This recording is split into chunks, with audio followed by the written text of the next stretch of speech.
Chapter 9. The Fox and the Tanuki Match Wits.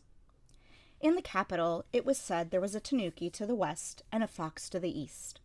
In Lee, the military's headquarters was located to the east, so that the east was sometimes used as a way of referring to the army, while the west meant the civil bureaucracy. Since ancient days, people had believed that when wild animals reached a venerable age, they became supernatural spirits. Basen sometimes thought maybe that was what had happened with these two. The tanuki of the west was Shisho, son of the ruler of Shihokushu in the north. The word son was somewhat misleading, though. He was, in fact, a son-in-law. His wife's parents had adopted him into their clan. His family situation notwithstanding, he had found favor with the Empress Regnant, and thus been a weighty presence even as a young man. Though the Empress Regnant had been in her grave for a long time now, Shisho's corpulent figure was still prominent in the palace. As for the fox to the east, that was Lakan, the man called the strategist.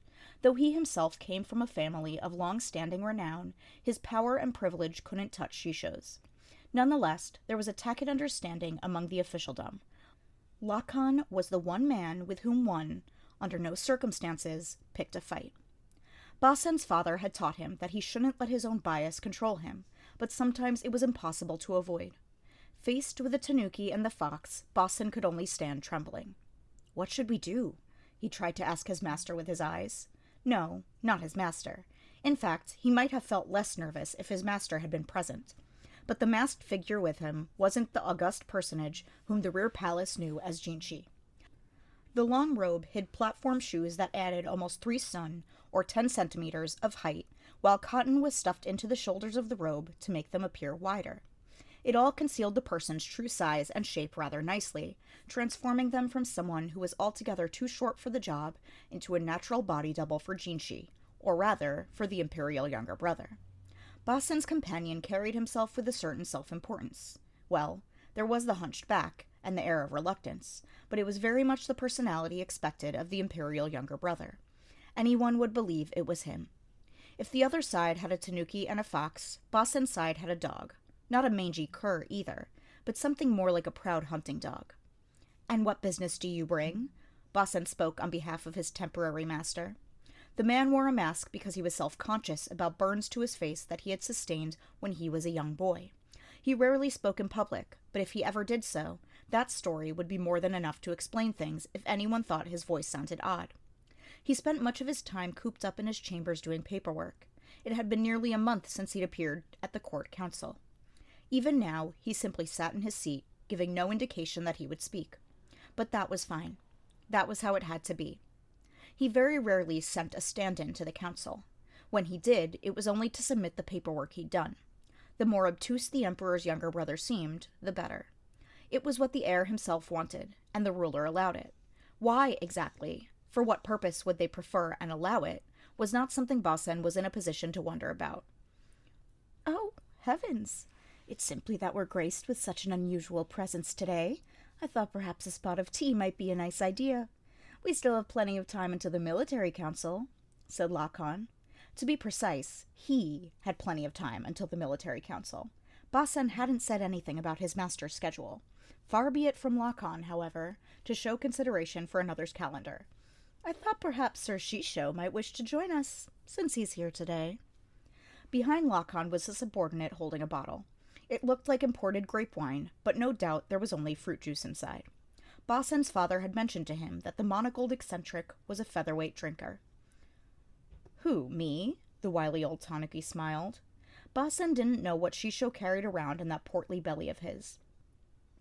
Only that one had to be forever on one's guard, for it might be something harmful to him and his. Normally, he might have weaseled out of the invitation easily enough. Basen thought that even the eccentric military commander couldn't and wouldn't simply manhandle a man of higher station than himself. At least, he sincerely hoped not. The tanuki, however, proved far more accommodating than he had expected. "I'm afraid I don't have any particularly interesting stories to share over a drink, though," he said. That put Basen on the spot. Thinking that the only thing to do was refuse, he opened his mouth. But then he felt a tug on his sleeve. It was the masked body double, stopping him. Did that mean he wanted to hear what the men had to say? Then Basen would have to accept the invitation, even if it was only at the body double's behest. He took a step backward. Shall we go to the inner courtyard, then? He couldn't imagine what his master was thinking, but Basen was a servant, and that meant he would serve. The central courtyard was rife with signs of autumn. The osmanthus blossoms gave off a powerful aroma. It was sweet, but Basen didn't like it much. The strategist, however, chose an open-air pavilion right near the flowers, then instructed a minion to prepare silver cups. The three of them sat around a circular stone table, eyeing each other like the snake who feared the slug, who feared the frog, who feared the snake. Basen stood behind the masked lord. "Truth be told, this is best savored out of a delicate glass vessel. More fragrant and lovelier on the eyes," Lacan said, pouring some juice from his bottle, a light green liquid. It did indeed have a cloying fragrance that mingled with the smell of the osmanthus. Basen wondered if he ought to taste the drink for poison, but it seemed the silver cups were intended to avoid the need for that. The strategist arranged the 3 cups before him, allowing the other 2 men to pick their drinks first, before he drank down the contents of the remaining cup in a single swallow. The demonstration left the others with no excuse not to drink themselves, so the tanuki and Basen's temporary master both brought their cups to their lips. The latter pulled his mask down to drink, then tugged on Basen's sleeve. "He says it tastes lovely and refreshing," Basen said. The most secluded princess, one suspected, wouldn't have been reticent as the man in the mask. The thought almost made Basen want to smile, but if the man with him were to speak in this situation, his true identity might be discovered. The strategist had been looking at the masked lord with amusement for some time now. Basen thought he seemed to have some kind of mischief in mind, but he didn't know what it could be. The old tanuki swirled his cup, enjoying the aroma, then drank. Just for a second, his expression was one of distaste, but then the drink really did need a glass vessel to bring out its full aroma. Seeing that the others had finished their refreshments, Lacan took a piece of paper out of the folds of his robe. The other 2 leaned in, grinning. Lacan unfolded the paper. Basen nearly choked when he saw what it was, but he managed to maintain his composure and looked around as calmly as he could. The tanuki, the fox, and the dog each had 1 attendant. Otherwise, there was no one here. Yet even so, how could he display something like that so proudly? The paper contained a plan for a feifa firearm, drawn in great detail. Not a traditional feifa, such as Basen had used in the past either, but one of the latest models, small and light. Presumably, the plan had been prepared by analyzing the weapon used to attack his real master on the hunt recently. "I believe this is one of the newest models from the West. Observe, this is the real innovation. No more fuse," Lacan said, pointing to the weapon's trigger. The end of the hammer appeared to have not a fuse, but something else. Basen looked at it, somewhat perplexed. "Maybe it's not so easy to tell from the picture, but there's a flint attached here," Lacan said, the eye behind his monocle squinting. "It obviates the need for a fuse. Fewer misfires and remarkably simple construction." "Most impressive." Shisho stroked his beard. His expression, though, was inscrutable. "Yes, indeed. If we were to mass-produce these, we could revolutionize the organization of the army. Tighter, more mobile formations. It would be beautiful, like a lance that can move horizontally." By lance, he seemed to be referring to a shogi piece. If one could take a piece that could only attack forward and give it lateral movement, what a threat it would be. "To think, a weapon like this in the hands of rogues who would dare endanger the heir's life," Lacan said. He shook his head dramatically, but there was still a smile on his lips. He was enjoying this. Even the somewhat oblivious Basen could tell. "Strange indeed," said Shisho. "How do you suppose the fiends got their hands on such implements?" "Excellent question. I thought it was your job to answer it," Lacan said.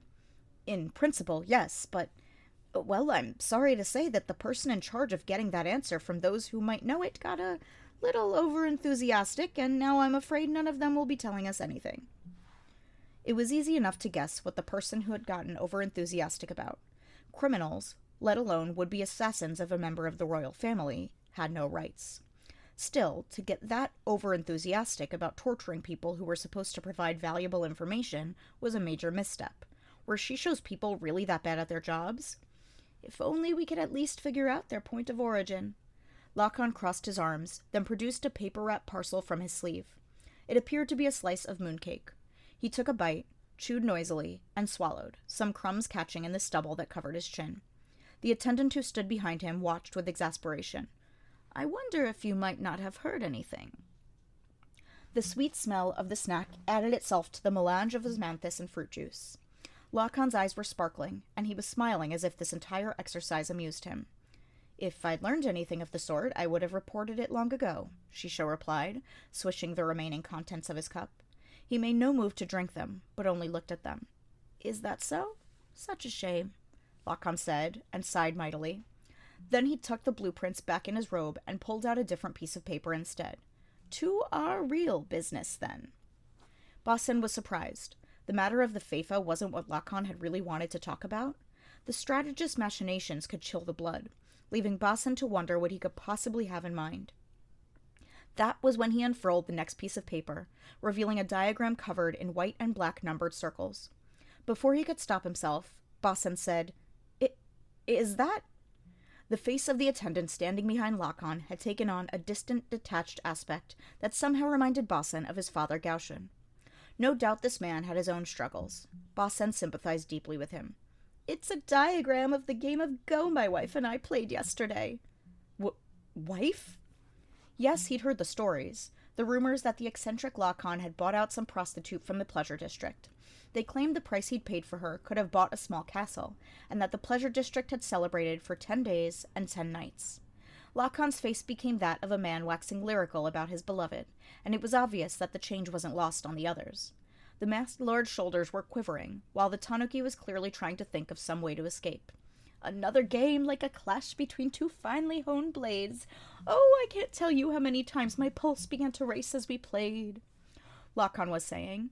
Basen still had a lot to learn about relations between men and women, but he knew that the strategist had a skewed idea of what they should be like. He rolled straight on through his panegyric. "I never dreamed she would try a move like this in the mid-game. I escaped by the skin of my teeth, but she came at me again with the next stone." Lacan was in his glory now, his face flushed.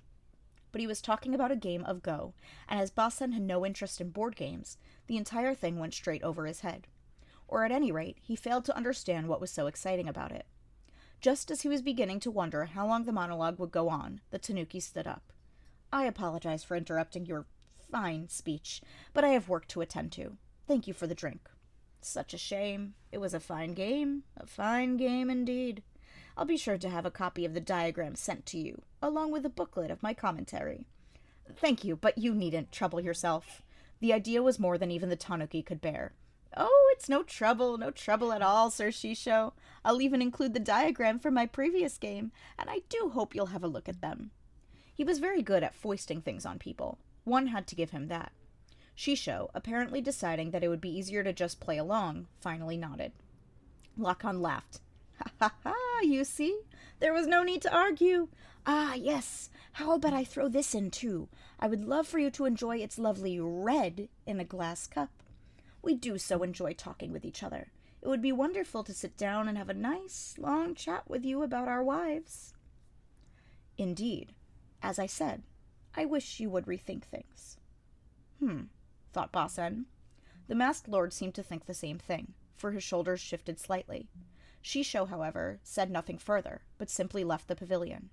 Basen glanced into the silver cup he'd left behind. There was still a mouthful of juice left in it. "An unusual color, no? Believe it or not, some grapes in the world are green," Lacan said. The juice was a light green color, certainly not red. "It's just like my great-uncle said," Lacan continued, putting the last of the mooncake into his mouth and washing it down with a mouthful of juice. "Now, continuing from move 180, he said, resuming his commentary. Of the 4 people left in the pavilion, 3 of them wore distant, glassy expressions. It was a full hour later that Basen and his temporary master returned to the office. Though they had hardly moved, they felt immensely tired. "All right if I fix my hair?" "Go ahead. Take your time. I'll stand guard." Basen and the masked lord were alone in the room. The questioning voice, the first thing the masked lord had said all day, sounded a little high for a man. The mask came off, revealing a single braid of lovely hair pressing against a cheek. The face in profile was slim and classically lovely. Basen had been told this person was the same age as his father, Gaoshen, but they looked at least 10 years younger. Even without the platform shoes, they would have been a good 5 shaku and 7 sun tall, 170 centimeters or so. Standing up straight, they could easily have passed for a particularly handsome civil official. Nobody would have believed that until the year before, this person had lived in the rear palace, indeed, had been one of the 4 favored consorts, namely, the former pure consort, Aduo. "The fox is such a freak that the tanuki looks downright normal in comparison," she said bluntly, then sat at the desk and regarded the papers piled on it. Most of them were the work Basen's real master dealt with, but mixed in among them were secret missives from the emperor.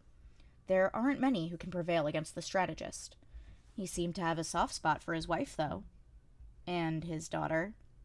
Basen thought about that very daughter and sighed deeply. He wanted to be an official like his father, but he didn't want to be run down with work like him. It seemed, though, that Basen's personality already tended that way. Basen thought the reason his master made himself so involved with the girl was most likely because of her father. The girl herself was of illegitimate birth, but her father had only one other immediate family member, a nephew he'd adopted. If his master could bring the young woman into his circle, it might give him some leverage over the fox strategist. Basen doubted it would be so easy, though.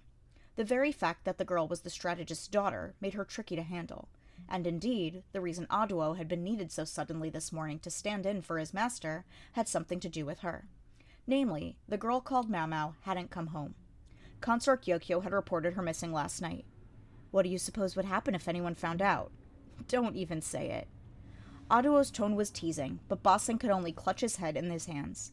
It made him fear for his hairline, afraid he was truly heading down the same path as his father.